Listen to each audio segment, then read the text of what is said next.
what I'm telling investors is I would pick out a bunch of stocks and I would really focus on those stocks, and I would not just rely on the CapEx cycle to guide me. And I'd get ready to be nimble. I'd get ready to jump because I think this could get very messy.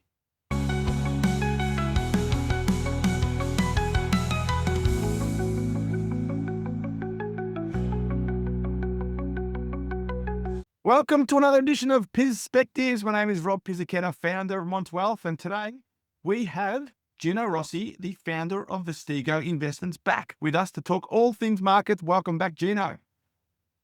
Rob, good to be back. Always good talking to you, mate, because there's always a lot of detail that we go into around macro and AI thoughts and small caps, large caps. But just before we do start, the general advice disclaimer: anything we discuss today is general advice only. Anyone acting on this advice does so entirely at their own risk. Now, Gino, can you remind the listeners exactly who you are, what your fund is, who your target investor is, and some performance numbers since inception? So Vestigo, we were founded in 2024, and we're backed by a Sydney family, and we've designed the product for people who have intergenerational wealth. So, unlike most of us where we're planning for retirement and hopefully have a little bit left over there and over to our kids, these are people who have a large sum of wealth that is going to outlive them and potentially could get handed down multiple generations. And so I thought there was a gap in the market that wasn't being tailored for, which is, firstly, it can be very long-term. How do you be long-term? And I revisited that and worked out what that meant. And secondly, obviously, I want to protect that capital. Yep. So I guess I'm being more long-term and I'm being more risk-averse, which I think suits the investor I'm after. So this isn't for everybody. It's a niche. It's specific for people who have that intergenerational wealth. But we take advantage of that in our investment process. Yeah, and you're particularly small cap folk? Yeah, the fund is a discovery fund, which means I don't like this market cap construct. I think it's sort of doesn't make sense to me. So we look at it in terms of coverage from the sell side. Our largest company is $50 billion US, but it's only got a few analysts covering it. Meanwhile, you can have really small companies that are very well covered. So we look at companies that basically have less than 10 analysts covering it at the most. And with the idea that over time, more analysts will cover it, more fund managers will discover it, and you've got this nice flow and a re-rating over time. So we're trying to get onto these stories earlier than most. And in so doing, we don't really use the sell side, we do our own research. Yeah, and I know the last couple of years is a short time frame to consider performance, but how have you navigated the last 24 months? We said, I don't compare our fund to the MSCI index. I look at us versus peers because in some ways I think that's a harder benchmark. It's going to be hard to be number one among everyone, but that's what we're aiming for. And really, there's a real difference. You've got the guys at the top that have done very well, Monroe and Afia, and then you've got guys that have struggled, not because they're bad managers, but because of the style, whatever reason, Bell and Fairlight, for instance.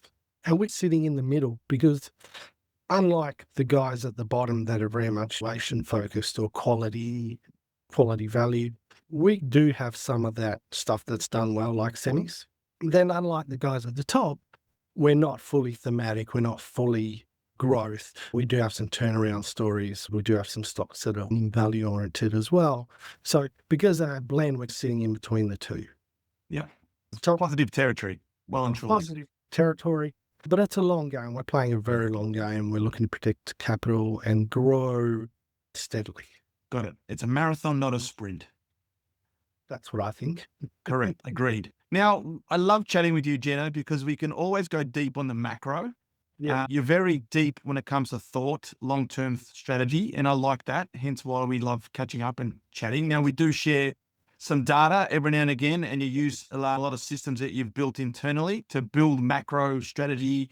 You've also done some analysis around Dotcom and AI parallel, and you've also had a look at some of the signposts that we should be considering as investors to say, hey, have a plan to think about if things were to change, what's your strategy going to be? But before we go deep into that, let's talk about some of the macro things that you're looking at now. You've put together a bit of a slide deck for it. Yeah, sure. But if you can share that. So obviously we focus a little bit more on the US market, given it's a large contributor to global GDP and everything else. So what are some of the key findings you're working on at the moment and you thought of and something that's worth considering? Firstly, I'm going to out-disclaimer your disclaimer. Okay. Take Rob. Take that, cop that. So I'll put that in the show notes for those listening on the podcast as well. Okay, so yeah, today's agenda. The thing at the top is if you fail to plan, you're planning to fail. Do you remember Anthony Mulder at Citigroup? Sure do. Yeah, he always, because he's ex-military, There you go. and he always used to say that. And every morning, Anthony would have a sheet and he'd write out exactly what he's going to do all day. He really was a big planner. So shout out to Anthony. But so yeah, going to talk through the economy, then going to talk about the AI boom and particularly look back at the Dotcom experience. In terms of macro, what we've seen is a lot of the regional manufacturing surveys really turn positive. And one of the last to turn was this Chicago Business Barometer. And you can see in 26, it's really shot up. So this was one of the last pieces of the puzzle to fall into line. Like Trump likes to say, the US is actually very hot in terms of manufacturing. We can also see the ISM manufacturing, and again, pretty similar. You've seen a big tick up in 26. Obviously, the tariffs caused a lot of uncertainty and really hurt manufacturing. Finally, you're cycling that, and companies are now confident enough to invest and manufacture. On the other hand, when you look at the other large cyclical part of the US economy, housing, that does not look so good at all. So this is a survey of builders. And it shows you ever since the post-COVID, ever since you've seen rates rise in the US, they've been feeling very down on themselves. Not quite GFC levels, but well down from positive territory. Does that mean then that the US has got a housing shortage problem? Yeah, my understanding is it does have a housing shortage problem. It's just that it also has a housing affordability problem, and rates have gone up a lot. Yeah. And so the housing industry has just not been a good place to be for some time. Yeah. And the US has pulled back some immigration as well. It's a crackdown on immigration. So that probably alleviates some of that shelter costs. Yeah, I haven't heard much about how that's impacted labour and so forth. That still seems very murky from what I gather. Okay. But yeah, it's similar to Australia in a way, but less extreme, I guess, in terms of housing shortages and affordability. Yeah. Okay. Well, yeah, there's a few leading indicators. You can look at things like lumber prices, which have other drivers like demand and supply. But one good leading indicator is architecture billings. And you can see there you saw things maybe starting to pick up a little bit as sort of rates have stayed steady. And then the last couple of readings have really rolled over. So no real signs that we're going to see a pickup in housing. Yeah. And ultimately, that's driven by the 30-year mortgage rate in America, which had a giant spike after the COVID inflation. Yeah. Most of the loans in the US are fixed over a 30-year term. So that's very important. And they're well and truly above where they were in the 2000s before the GFC. So it's interesting. Yes, exactly. They're quite high by historic standards. Yeah. And so I guess as Rob, in Australia, the RBA sets the cash rate, mortgages are set off that. Whereas in the US, the Fed doesn't really have control over the land. And so I guess my issue is you've got this almost two-speed economy like we had in Australia, where the great states of WA that lift the whole Australian economy and probably should be their own separate country. And then you've got the leaners like Victoria that don't really contribute anything. And the RBA having to balance off these two. We had a weak East Coast and a very strong West Coast and mining. And it feels like a similar situation in America now. Understood. Gino, can I ask where you were born? Fremantle. There you go, WA. Okay, I just wanted to make sure the listeners were aware where you were born and patriotic towards your state. I don't know why. It's weird. I don't know why it should be. I still have lived in Victoria. That's fine. So inflation remains WA. Yeah, inflation remains sticky, and you can see that over a 30-year chart, it's well elevated above 3% still. So it remains a problem. We'll see what the Fed can do about that. That's the issue. You've got, I think you'd want to raise rates because of the manufacturing and obviously inflation. But construction looks really on the precipice of potentially, shedding jobs. And so I just feel like the Fed is in a very sticky position, much like the RBA was when you had that two-speed issue here. Yeah. So I guess the cut through is that there's a lot of uncertainty around rates. I think it's very hard to forecast what the Fed's going to do. Yeah. I think we're stuck in a band for a period which is elevated compared to the last 15 or so years at least. Yeah. Yep. Okay. So that gives us the macro view. Certain parts of the economy doing quite well. Now you've got a photo of Mike Tyson punching a punching bag here. Yep. I guess I want to pause at this point and say a couple of things, right? So, firstly, Mike Tyson famously said, everyone has plans until they get hit. Yeah. But so I think it's important to remember that. And you can't adhere to a plan too rigidly because that can also get you in trouble. But the point I want to make here is that I think investors and particularly asset allocators need a plan to handle this AI cycle. It's not going to be a straight line, bottom left to top right. We know that. Yeah. I should also say that this is outside my wheelhouse because we're a discovery fund. We're focusing on smaller companies that the market doesn't know about. I don't really have to care so much about the AI trade. It's very ubiquitous and it does impact a lot of our companies, but we're not really experts in these hyperscalers in this field. So be aware of that. Also, our process doesn't rely on me making that call. Yep. Our process very much relies on algorithms and maths to construct the portfolio. We don't have to make these subjective calls, which I think are very hard to make. Yes. But I write an investor letter, I care about my clients, and I want to help them as much as possible. Yeah. And I thought this was potentially something I could flag and help them with. And so that's why I wrote about it. Yeah. That's come across very well, Gino. So let's touch on that because you discovered a research paper written by Mark Doms, who was the Federal Reserve President of San Fran, I believe. And he spoke about booms and busts of information technology back in 2000. Yeah, what I like about it is he wrote about it in 2003. So it's a very recent postmortem. Yes. And so I thought it was very interesting to see a postmortem done so soon after the bust, data he had access to and his full process. So I guess what got me interested was we own a company in the portfolio called Allegro.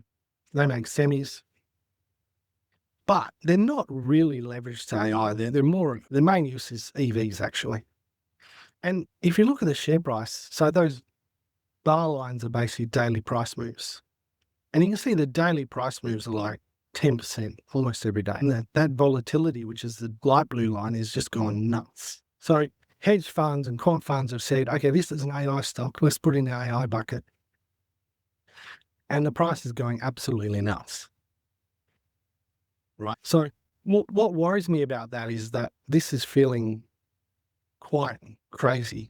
The other thing that's Can I just pause for 1 second there, Jenna? Because our friends at Foresight Analytics, who we use as our asset consultants, they've released a paper talking about the leverage in exchange-traded funds and what's happening here. So because of the leverage, these ETFs are forced to buy twice the amount or sell twice the amount, depending on the move. So this just exaggerates the volatility in single stocks.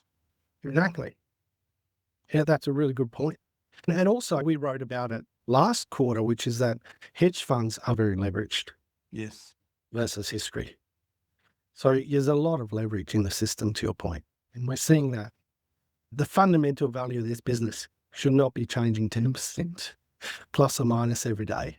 Yeah. That is weird. And the other thing that piqued my interest was I was making the point that I think valuation is very important when you're investing. And we all know the Dotcom was an absolute train wreck, and even companies like Microsoft more than halved. But what I found interesting from this chart is how much sooner Amazon and Microsoft peaked versus many other stocks. So I extended that analysis. So I created a bigger basket. And in addition to Microsoft, Amazon, I included other stocks and looked at, okay, who peaked early and who peaked late. So you can see these stocks, a lot of them peak around even March 99. A lot of them peaked in the fourth quarter of 99. And then late peakers, a lot of these peaked around, looks like July of 2000. Some of them around March 2000. But when you compare the names of the early peakers and the late peakers, what stands out is that a lot of these early peakers were effectively the demand side, those leveraged to adoption. Booking.com, Wellcom, Microsoft, Amazon. Meanwhile, the later peakers were the arms dealers, the picks and shovels, Sun, Oracle, Nortel. And I thought that was very interesting. And that's what kind of led me on that search to go, okay, I don't remember that about the .com. I was a very young analyst through the .com, so I can't say I even really experienced it properly. What I remember most about .com was two things. Number one, it just fizzled overnight. There wasn't really a catalyst. It just ended. Yeah. And number two was how long it took for the economy and the market to regain traction. I just remember meeting after meeting where the market was just like there and the economy was dead on its heels. That were the two things I remember from the .com. Yeah. So it was interesting. I wanted that sort of refresher. Yeah. And we're starting to see now, Gino, as well, that some of these hyperscalers or the Mag 7, they've plateaued and underperformed over the last 6 months. So maybe that's a bit of a signal that we're starting to see. I know they're spending a lot of money on CapEx and build out. So I'd love to hear your opinion on that. Yeah. I get to that later, if you'll bear with me. Yeah, sure. Something you prepared earlier. One piece I want to flag to my investors was this piece by Mark Doms, which you alluded to earlier, which was this piece by San Francisco Fed.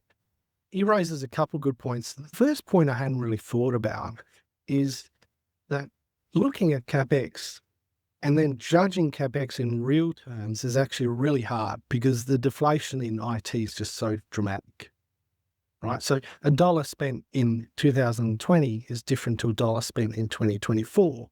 And you can't just use the inflation rate because these things depreciate and change so quickly. So actually looking at the change in CapEx and how that changes is actually much more difficult than you think. And that in itself makes just looking at CapEx quite tricky and maybe not a great gauge of the cycle. And it happens in GPUs. You can see NVIDIA. Then you get these price off Bloomberg, how much the chips rent for an hour at spot. And you can see a chip that was the Blackwell released in 24 rents for $5.74 an hour, whereas a chip released in 20, the Ampere is only $1.65. So you can see enormous price deflation in these things as well. And don't forget that a GPU makes up about 40% of the data center cost for a new build. So it's very significant. Mark Doms also made a really good point, which is that in all of the craziness of .com, actual IT investment companies weren't wasting money on IT. So he uses this model, uses the Fed model to predict what the target amount of IT investment should be, which is the light blue line. And then he looks at what the actual amount of IT investment is, which is dark blue line. And he says a little bit of overinvestment in the late 90s, but it wasn't dramatic. And he also points to the fact that during this period, you had really good labor productivity. Now, if companies were wasting money on technology and CapEx, you would have seen those productivity gains. And so to his point, it was very much localized to telcos. It was really the telcos that were spending silly amounts of money. And I think this is a very scary chart. This shows the CapEx spend of all the publicly traded telcos. And you can put yourself in analyst shoes in 99 when they're giving 2000 guidance and you're seeing enormous increase. And within 2 years, that CapEx is more than halved. Yeah. So for those that are listening on podcast, in 2000, the CapEx spend on telcos was 120 billion. And then by 2002, as Gino says, it halved and fell below 60 billion. So very rapid and unexpected decline in the CapEx. And Gino, this morning we're recording on the 23rd of July, 2026. And this morning we had the Alphabet result. And they've guided for 300 billion, I think, of CapEx spend in 2027, I believe, or 2026, 2027. Yeah. There was one analyst on Bloomberg this morning talking about how what they're looking for is an upgrade of CapEx spend in the future. And we didn't quite get it. And again, like I said earlier, Mag 7's kind of flatlined and Alphabet was flat in the post-market trade. So if we don't get this continual spend in CapEx, that's got to be a signpost that maybe we're at the peak of spending and the Mag 7 or the hyperscalers are going to start to see a bit of weakness. That's right. But as this chart would suggest that, it's hard to say whether it would be the same, but, is a flattening out the end of the cycle or is it halving of the CapEx end of the cycle. One thing it will do, I mean, it's an open conversation, but one thing it would do was free up the cash flow again for these hyperscalers. Yeah. Yeah. The cash flows. Yeah. Yeah. I saw a chart earlier just showing free cash flow versus cash flow, and it's pretty dramatic, isn't it? I think given the amount of spend, I think it's going to be much more dramatic than just slowing or flatlining of CapEx to be honest. Sets, but I don't know, obviously. Yep. Your point is a chart from Bloomberg. It's a bit of a weird chart. It shows cumulative CapEx for the hyperscalers. But we're talking huge sums of money. Yeah, so almost 1.2 trillion by middle of 2028 on this number. Yeah. This is obviously a much bigger deal than the telcos laying down fiber. Yeah. Across five companies, Alphabet, Amazon, Meta, Microsoft, and Oracle. Huge. Yes. Yeah, huge. Absolutely huge. And I think there are a lot of similarities to Dotcom. One thing that we've changed as our house view, not changed, but I guess the conviction has been lowered, is that the relationship between compute and performance is continuing to hold. And we didn't think it would hold for this long, to be honest. But there are a lot of similarities to Dotcom. It's very much a frantic race to secure market share. I don't really get it. At this point, the LLMs, I feel, are very generic and ultimately will end up being very low margin businesses. So I don't really understand why they're spending so much capital, because I don't really see the return for these LLMs. I think the base case was if we have the best models, we'll then be able to work with businesses. We'll then get their data and we'll get a flywheel effect. Yeah. But I think what most people realize is that businesses are never going to give you that data because they know you're just going to compete with them. In which case your LLM is still going to get trained off Reddit and garbage off the web. Yeah. It'll be interesting to see how companies actually use AI. I assume they're going to have to, own that model, either use open source or actually own the model and not allow their data to go to the LLMs, in which case you're always going to be left with a very generic LLM product. It's just software at the end of the day. Yeah, so Gino, maybe we flip it the other way, because the Mark Dom's research that you flagged in your newsletter highlighted productivity growth in the period. So will we see that productivity growth in the broader economy? So everyone gravitating to AI and tech as the momentum trade, the quality trade, does the recovery just broaden across the broader economy and more cyclical stocks then? I think firstly, productivity is a really difficult thing to understand. I think economists really struggle with it. All Mark Dom says is, look, if the waste in money was that bad, you wouldn't see that kind of productivity growth. I think to go causality the other way and go, well, AI is going to give you productivity growth, I think that's really uncertain at this point. Does it broaden out? I don't think it does necessarily, because I think it's too early to see how this is going to work. Okay. And it's too hard to see the payback. And like I said, I think adoption is going to be hard because companies are going to be very careful about sharing their data. Okay. And some of the other similarities you speak about in your newsletter is the circular revenue. Can you explain that again? Just that the vendors are they're supplying finance for people to buy their own products. And this was a well-documented feature of the Dotcom period, where they would basically, the telcos would be providing money for people to basically buy their products back from them and to fund startups. I think it's indicative of the pace and the enthusiasm. I don't necessarily think there's going to be solvency issues, because everyone knows these Mag 7s are actually very well capitalized and very good cash flow, not free cash flow at the moment. I think it's more indicative of just the hubris and the excitement around the technology. Yeah, sure. And then, so if we put it all together then, Jenna, what are some of the signposts that we should be looking for just to be aware of these risks and to diversify away from these exposures, because everyone's going to wake this theme?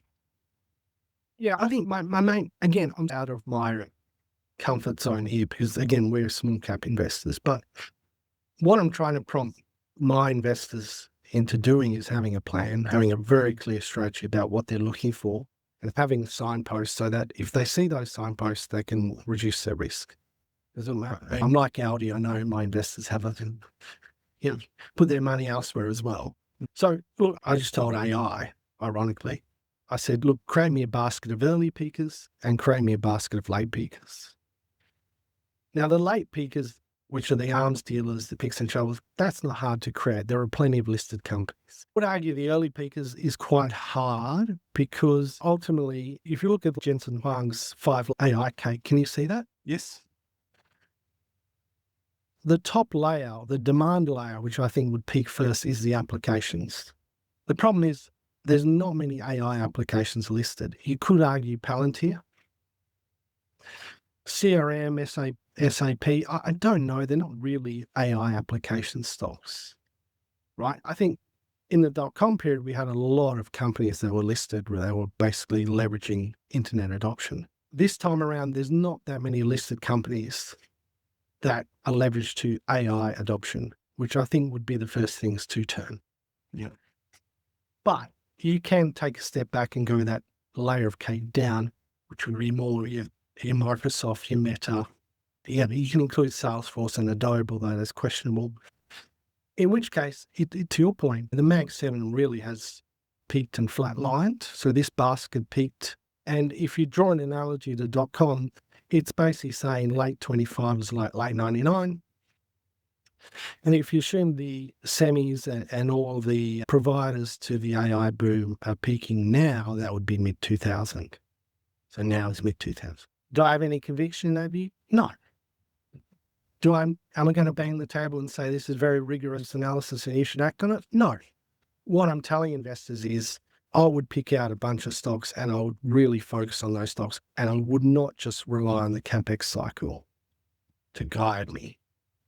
And I'd get ready to be nimble. I'd get ready to jump because I think this could get very messy, right? So my view is you probably want to look at Palantir, SpaceX, Meta to an extent, pick out a few stocks that are more reflective of the demand side, the adoption of AI, and really follow those rather than just follow CapEx. Because if you look at the CapEx and the picks and shovels, I think you could do a Wile E. Coyote off the cliff.